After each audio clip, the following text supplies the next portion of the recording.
Welcome to the Dublin Coffman Marching Band Network.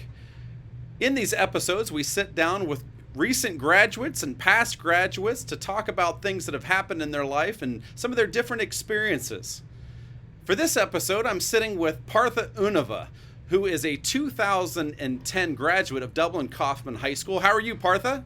I'm great. Thank you so much for having me, Jeremy. Absolutely.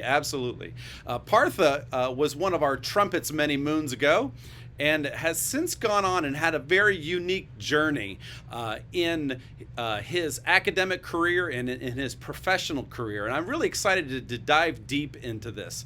Partha, would you mind just sharing with us, after you graduated in 2010, what experiences did you have upon leaving Coffman High School? Yeah, for sure. So once I left, I attended Georgia Tech and I studied biomedical engineering. And the desire was either to become a doctor, like an orthopedic surgeon, or to do something related to how people's bodies move. It turned into something that was starting to become a passion. I got into working out. I had always been very passionate about sports. And when I broke my ankle in college playing some basketball, it kind of awoke a part of me when I spent 6 weeks on crutches, just thinking, man, like this product could be a lot better than it is.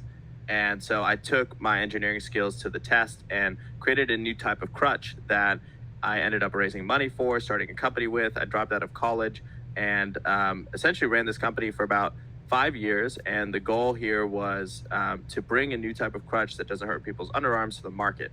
About in that journey, it was awesome. I had a ton of media exposure. I won a lot of awards, which was cool. But the best thing was making a product that helped people.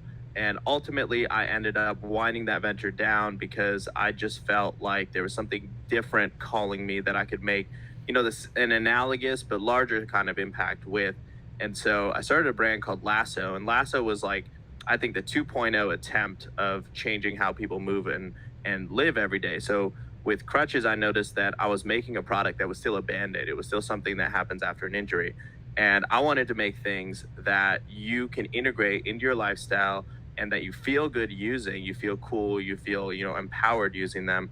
And it can add something to how your body works on a day-to-day basis that improves it. And so I created a way for essentially compression in a garment. So like a sock or like a legging to do the same thing that taping a joint would. And the technology works by essentially using different thicknesses of fiber, different stitching patterns to replicate the same kind of pressure that tape would apply to the skin.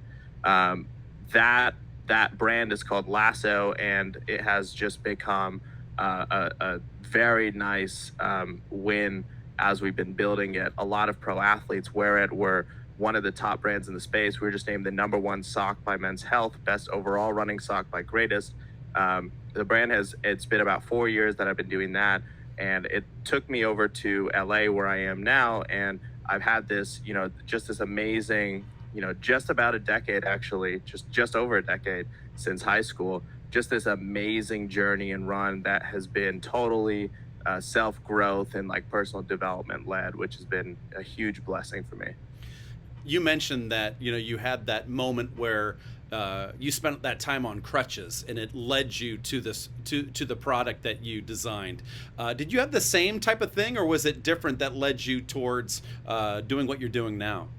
Yeah, it was, similar type of thing where I think everybody at some point has been like, well, I wear all these clothes, like, why don't they do more for me, right? And like, for me growing up in the 90s, when I got a pair of Nike Shox, I thought I would be able to jump higher. And when that wasn't the case, I was kind of upset. I was like, well, why would you put a spring in my shoe if I can't jump higher? And ultimately, that kind of feeling was marketing being done at a really high level and branding being done at a high level, but the product not delivering to the brand promise. And as a society, I felt that was kind of the standard, is that marketing was always way over the top. But in my mind, it was like, well, what if we can create products that deliver in terms of improving musculoskeletal health, improving how our bodies work and move? And that's what we've been able to achieve at LASSO. So the products are not only, the favorite of a ton of pro athletes, but they're also used at facilities like Duke Medical Center to treat foot and ankle injuries. So the support we deliver, the way the mechanism works, is really top notch. And at the same time, we're ending up on these publications as like one of the most stylish gifts to give for Christmas, or for Father's Day.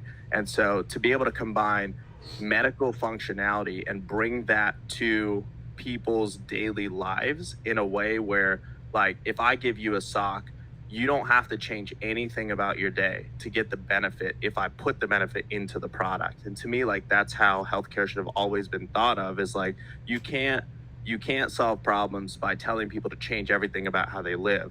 But if you look at how they live and solve for their lifestyle, you can make a much larger impact in society. So that's really the core of what drives me. And it took me, that journey of trying different things to find that kind of groove. Well, as some of our students watch these videos, if someone asks, what does a teacher do? They know what a teacher does. What is your day-to-day tasks in being an entrepreneur? And when you wake up every day, you don't have a bell that rings. What is it that you do in a typical day in your job? Yeah, for sure. There's a few responsibilities I have. First and foremost is fundraising. So I have to make sure there's enough money to pay everybody. Second, on top of that, is making sure all of our books are balanced. So we're paying people on time, we're making money on time. Third is making sure that the amount of money we're making is growing. And then fourth is, from an overall strategy standpoint, to have a lens on sports, on culture, on medicine, and understand each and every single one of these industries, the trends happening, the direction they're going, and then guide all of the members of my executive team in the general direction that I feel helps us stand out in the market and helps us resonate. And so it's very much relationship based. Most of my days are meetings, they're phone calls, they're these kind of Google Hangout, Zoom calls, and at the same time, it's a lot of thought. It's a lot of reflection. It's a lot of patience in understanding how the rhythm of the world works, and just understanding your own limits as an individual, and knowing how to set expectations appropriately with others, so you can set low expectations and over deliver, right? Under promise, over deliver. It's just fundamental things about communication, how to be direct, how to be honest, how to be transparent. One of the things you said to me way back, you probably don't remember this, but we were doing a combo for what was the state championship thing, where you get the 1 or the 2 or whatever. Yeah, contest, going to state contest. Yeah, exactly. So we had a combo rehearsal for that, and I had an eye doctor appointment in the middle of the day, and I was at the eye doctor, as doctors are. I was late, and I called when my eyes were dilated, and I was like, hey, I think I can make it at 4 or whatever when this is scheduled. And they ended up spending an extra 45 minutes just having me sit there, and I was late and everyone had to cancel. And you were like, the mistake you made here was that you didn't want to disappoint us by missing, so you disappointed us by wasting our time. You should have been forthright and upfront earlier about saying, hey, I can't make it, I have this thing. And that was such an important lesson to me, because it showed me that we all have so much fear about disappointing others, and it can be a huge obstacle in our paths. And just these fundamental things about how to be okay with knowing your own limits. And if someone else is going to have a reaction, like if I'm scared that someone else might get upset at me for missing a rehearsal or whatever, so be it. They're going to be upset if the circumstances are like that, but that's their problem. And that's something that I had to develop over time, is understanding my own limits and how to operate within those to create a happy life for myself. When you were an underclassman, going back to those high school days, I think you had a certain career path in mind, and you already kind of discussed when you were at Georgia Tech, you went on a different path. But kind of talk us through, where did you see yourself as a junior or senior leaving? Where did you think your path was going to take you? Yeah, I figured I'd probably be an MD or a PhD, and I have 0 degrees. And everyone else in my family has at least 2, so it's one of those situations where I think in life, you grow up in a family, a circumstance with a certain perspective, But as you start to discover yourself and explore the world, you start to understand who you are, the role you play in society. And it took me time to understand my personality. And it's like, just because I was good at school doesn't mean that that's what I should do with my time. Just because I'm smart enough to do something doesn't mean that that's what I should do with my time. But it's like, what naturally resonates with my personality, the way I interact with people, and what makes me feel full every day. That turned into essentially like becoming a vocal leader for how I believe society would change. And that the way you make money doing that is entrepreneurship, in my opinion. One of my guilty pleasures on social media is to follow Gary V on in his world and the content that he creates. And being an entrepreneur, just it's so different than the path that I took. My path, like I know everything in the sense of what what my salary schedule is going to be. I know what my day-to-day activities are going to be. And so, taking the path of being an entrepreneur, in my view, is just a real brave type of decision because of so many uncertainties.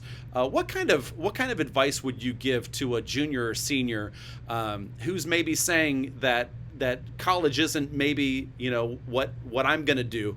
I want to be successful, and so sometimes there's these difficult decisions to make. Not going to school. What kind of advice would you give a junior or senior? Yeah, for sure. I think there's this initiative happening in Dublin now it's the 4 E's. It's entrepreneurship, education, employment, and enlistment. So like the 4 paths you can take after high school. I think it's about understanding that you're you, and if you want to get a degree, you can do that at any point in your life. It's more about who are you, what do you want out of life, what do you want out of the world, what makes you happy. And I think it's about orienting your life in that direction. So like too often we care about prestige within society and like how successful we are as perceived by others, but none of those things have any bearing on what it's like to wake up in your life every single day. And if you wake up and you're stressed, you're unhappy, that's not a good thing for your health. It's going to shorten your life, and it's just going to make the whole experience unpleasant. So I'm a really big advocate of just figuring out what you like to do and finding the way to make money doing that. Well, you come from a wonderful family. I always love seeing your parents when you were back for the Hall of Fame induction. Just to see your parents again brings a lot of joy to me, and I know they taught you a tremendous amount of life skills. As we talk about the band, being a squad leader or just being a member of the band, we talk about some of the life skills that we hope that they carry on. What are some life skills that either you've learned through your own family or the band, or maybe any other step along the way that you think is some building blocks for being a successful professional? Yeah, I think your favorite quote, "To be early is to be on time," is the big one. It's very important to be able to be punctual because I think it's respectful to the other person, but it's also respectful to yourself to be able to get somewhere on time or to be able to do the things that you want to do. And I think like fundamental habits like that, the detail-oriented nature of the work in marching band is very, very interesting, where if you're 2 inches off your spot, 1 inch off your spot, the formation's wrong. It looks off. And you talk about that every rehearsal. You talk about it throughout. I've heard it so many times in my life, and it creates an understanding that to achieve a high level of excellence, you have to care about every single one of those things. You have to care about the posture of every single person standing. You have to care about how extended the arm is in the hand motion, and are the fingers open or closed or cupped. All of those little details affect the experience that you're creating for the audience. And I think that all of the detail-oriented nature of the work plus the consistency of it is a fundamental life skill that plays in any career. It's just about giving respect to yourself and your career. And I think it's like, as a kid, there's this rebelliousness that happens with, if you're having trouble at home or whatever the case may be, you're going to want to like show that in other ways. So maybe you want to show up to rehearsal and not try that hard, but the only person you hurt in that outcome is yourself if you're not trying that hard, because you're only disrespecting yourself. And maybe you're trying to disrespect the organization, but ultimately everyone's there to come together and make some cool stuff happen. And I think that that was, to me, like the biggest takeaway was having the ability to just understand the value of hard work and iteration. And then the approach that I learned to music as well was very interesting, where when we would learn like a new lick, like I remember couple of years partway through, we just rewrite some of the music, right? And it's like, all right, trumpet section, like you have to learn this, by Friday, and here's the new sets. And you would take us out there in rehearsal, and we'd learn the music on Monday. On Tuesday, we'd be out running steps. Wednesday, we're putting it together, and just seeing how you break it down, put the pieces together, run it slow, faster, faster, faster, faster, and you pick it up. It was funny that at the beginning of the season, it took longer to do that. At the end of the season, it was like you could kick out some changes in choreography or in some sets, and people have picked it up in 5 minutes because they're so used to understanding how that process works. So I think the entirety of specifically how you structure it is what the value is like teaching kids a way to approach work. When we look at our squad leaders, I think it's amazing to look back. I had a discussion with a student about two years ago, and ironically, it was a trumpet squad leader where we talked about who came before them, and how this squad leader learned from this squad leader, who learned from this squad leader, and just the excellence of leadership that we've had, especially in our trumpet section, that leads back to you and even before you. What is it that being a squad leader gave you in the sense of just the very beginnings of leadership training? Yeah, well, I'll just say first and foremost, the trumpets are the best instrument in the band. But overall, I think that at a young age, like I think I was probably 15 or 16 when I became a squad leader. It's like to be responsible for others, right? That was something I wanted, but I didn't know what it entailed. And so you have to sit there, you have to make all the cards, you have to laminate them, you have to do all the charts, you have to get the toys, you have to make sure everyone's happy. And even after, I don't know if you guys still do this, but we used to do the countdowns after practice where we would high step at a ridiculous tempo, almost like suicides up and down the field as like a punishment for him. And those were fun for me, honestly. But like those don't live anymore. That is long gone. Yeah, I'm older and wiser. Old school culture. I actually liked it, to be honest. But it was fun to have the ability to make mistakes as a leader at a young age, and to have a safety net for those mistakes where if you're a squad leader and you don't get it, you can go to your section head. If they don't get it, they can pull in a director, right? And like that kind of hierarchy and system allows you as a young person to have a limited responsibility and limited accountability, and slowly step that up and up and up as you feel comfortable for it. So I love it, man. I thought it was like a very foundational part of my upbringing. Well, I am so excited to follow you on social media, and to maybe catch up once or twice a year here, and find out what you've been up to. But I'm curious. You have always had a hunger for what's next, and in looking at your company right now. Tell me what's on your mind. What's your 5-year plan? What's your 10-year plan? What do you I know you're not done just with what you're doing right now. Where's your head going for what you think's next? Yeah. So everything we're doing is working. We're growing fast, and it's very exciting to be a part of. I think where I want to take this is, I want to be a huge brand. I want to be Nike sized. I want to be Adidas sized. And I've felt like that since I started it. I think the concept that we're building is one that, for the new generation of buyers that are aging up, this is the brand for Gen Z. This is the brand for millennials if you're trying to do anything movement related, because we fulfill on promises that are not fulfilled by any other brand in sports performance ecosystem. And we do it without software, without hardware components, without an app that's buggy that you have to give data to. You know what I mean? And it's like I think that the values we stand for and the mission of the company are attacking one of the largest problems in humanity right now, which is the growing musculoskeletal injury rate, which is $1 trillion problem worldwide and affects over 50% of adults in the U.S. So to me, it's like I want to get these products out, get the technology out, and essentially build.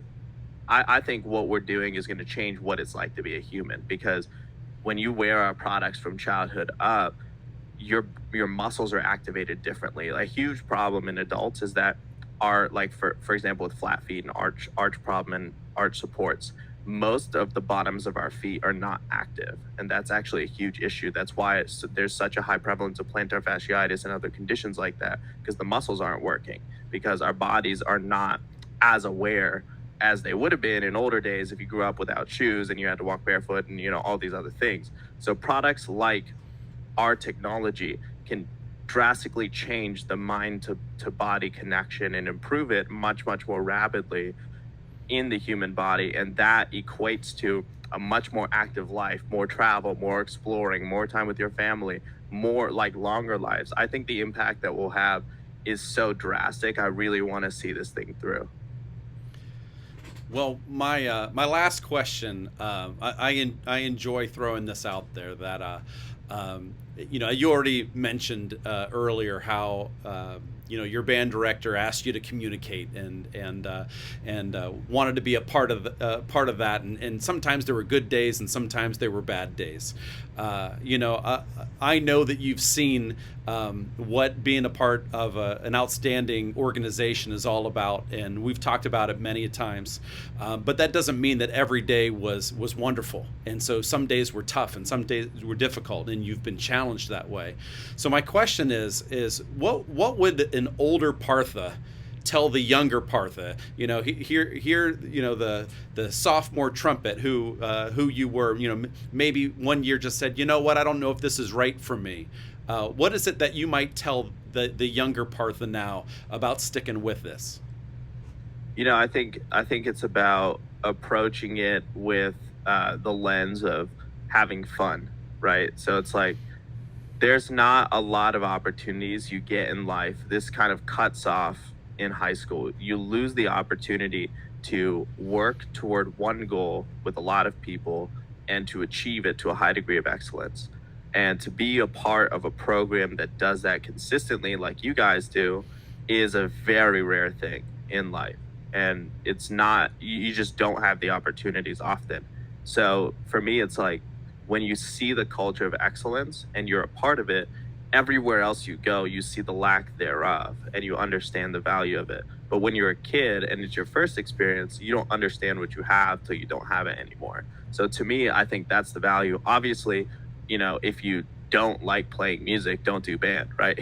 But if you like playing music and you think it's fun and you like hanging out with people that are fun to hang out with, and you like, creating works of art on the field and being a part of something greater, that's absolutely why you should do band, is to feel the feeling. Like, still, it was a huge rush every time we went on the field with the lights on as at halftime, night games. Like, I still remember it's like one of the most amazing feelings I've ever felt. And you just don't have opportunities for that as an adult. Well, Partha, I truly am indebted to you to be able to sit down and share your story. What I know about you is that there's many more stories to come, and I'm excited to watch you grow and watch your brand grow, and keep learning from you now. It's an awesome thing. So thank you so much for spending time with us today. Of course. Thanks so much for having me. I appreciate it.